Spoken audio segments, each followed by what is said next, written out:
Elon Musk joined Joe Rogan for a shocking and revealing 3-hour discussion where Musk did not hold back, exposing his findings about corruption, fraud and scams since being the director of Doge, which aims to cut the waste of the US federal government. Here's another way to look at this. Imagine if there are people like you and the Doge team out there in the world.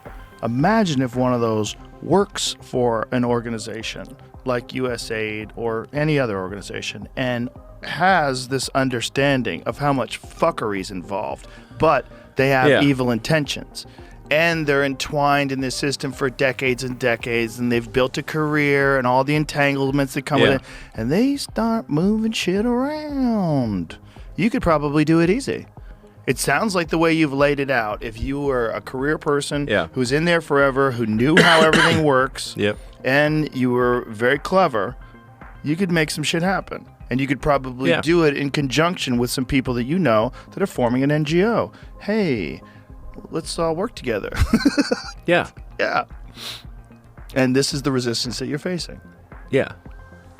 I think it's the biggest scam of all time. This is not something you ever sought out to do. Literally the biggest scam of all time, ever. Of human history. Of human history, yes.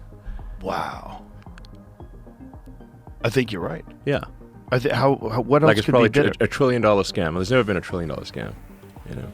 Musk then doubled down, adding George Soros's masterful use of NGOs to rinse billions from the American taxpayer is also a massive scam. It's so insane that that's been going on for so long. It's a gigantic scam. Like one of the biggest, maybe the biggest scam ever. And how many NGOs? I think there's a total number of NGOs, probably millions, but in terms of large NGOs, tens of thousands.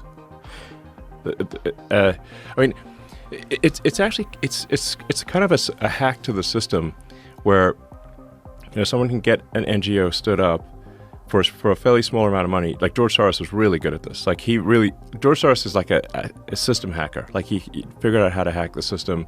He's a genius at arbitrage. I mean, these days he's pretty old, but a genius at arbitrage. So he figured out that you could leverage a small amount of money to create a nonprofit, then lobby the politicians to send a ton of money to that nonprofit, so you can take what might be, a $10 million donation to a nonprofit to create a nonprofit and leverage that into $1 billion NGO. A nonprofit is a weird word. It's just a non-governmental organization, and then the government continues to fund that every year, and it'll have a nice sounding name, like the Institute for Peace or something like that. But really, it's a graft machine. Online commentators were shocked, with this person saying, Elon Musk literally just exposed Democrats' George Soros money laundering scam on Joe Rogan. This commentator agreed, saying, there is no crime syndicate, no gang that could ever come close to the amount of money that was stolen from our government. Musk's further exposing of corruption comes after he took controversial steps to cut waste in federal agencies by holding employees accountable.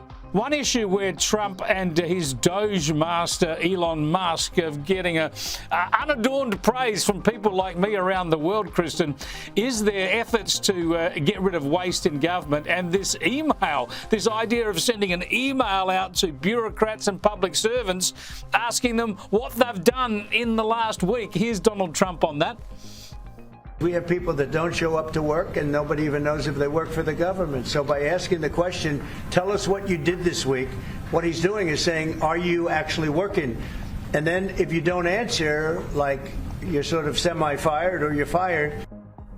Kristen, this is just so obvious and so right, but there are so many leftists around the world up in arms about it.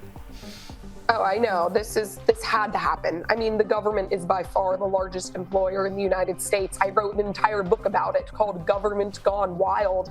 It is nearly impossible until now to fire anyone in the federal government. You can basically be 100% incompetent and not get fired for it. And the opulence and wealth surrounding DC is just disgusting. These government bureaucrats have been so used to just getting paid side and kind of just doing nothing in many cases, that it makes their heads explode. It makes them furious that there might be some shred of accountability. Great to talk to you, Kristen. We need to get you out to Australia. You need to write another book about a little place called the Australian Capital Territory. Catch you next week. Oh, I would love to. Thank you, Chris. This did not go well with federal employees, with many having meltdowns. Explains why 77,000 federal employees have already taken the payout deal. They were like, we will literally, instead of gutting the place before we got the place, we will give you a handsome payout if you'll just leave. And 77,000 federal employees said, you know what? I already know I'm useless. I will be gutted, and therefore I'm going to gut myself and take the handsome paycheck on the way out the door. Those were the smart ones. The not smart ones are the ones whinging on CNN about, like, think of it. You've always probably had a pretty low opinion of federal employees. The same goes here in Australia, right?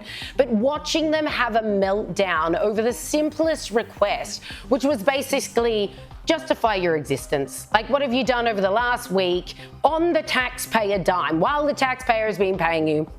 What have you done? And of course, Elon wouldn't have been able to go through the thousands of replies and fact checked whatever they said. You could have been like, change the world. This is what I did. The idea, like he said in that tweet, was just to check that A, they were checking their emails, therefore they exist, and B, they could string a few words together justifying their existence. It was as simple as that, and they have abjectly failed. So now he will go more scorched earth than he probably would have otherwise gone. Well, he said he will send a second email, and if people fail to respond to the second email, then they will face automatic termination. Wow, what a strange concept, I have to tell you. But Elon Musk's advocacy comes at a cost, with the tech billionaire eerily suggesting that if he destroys corruption, he will pay the ultimate price. But I think if I fully destroy the corruption and the graft, they will kill me. And despite the lightheartedness with which it was said, this commentator is taking the threat very seriously, saying, "What's sad about this is it's not a joke. It's 100% truth. They already tried with Trump." And Donald Trump completely backs Elon Musk's deep dive into the corruption of federal agencies. Benefit from more streamlined communications. There was that email telling employees to give 5 things that they've done last week. Agency heads then told people to ignore it. You're talking about the last email that was sent where he wanted to know what you did this week. You know why he wanted that, by the way? I thought it was great. Because we have people that don't show up to work and nobody even knows if they work for the government. So by asking the question, tell us what you did this week, what he's doing is saying, are you actually working? And then if you don't answer, like you're sort of semi-fired or you're fired, because a lot of people are not answering because they don't even exist. They're trying to find, that's how badly various parts of our government were run by, and especially by this last group. So what they're doing is they're trying to find out who's working for the government. Are we paying other people that aren't working? And, you know, where's all that? Where's the money gone? We have found hundreds of billions of dollars of fraud so far. And we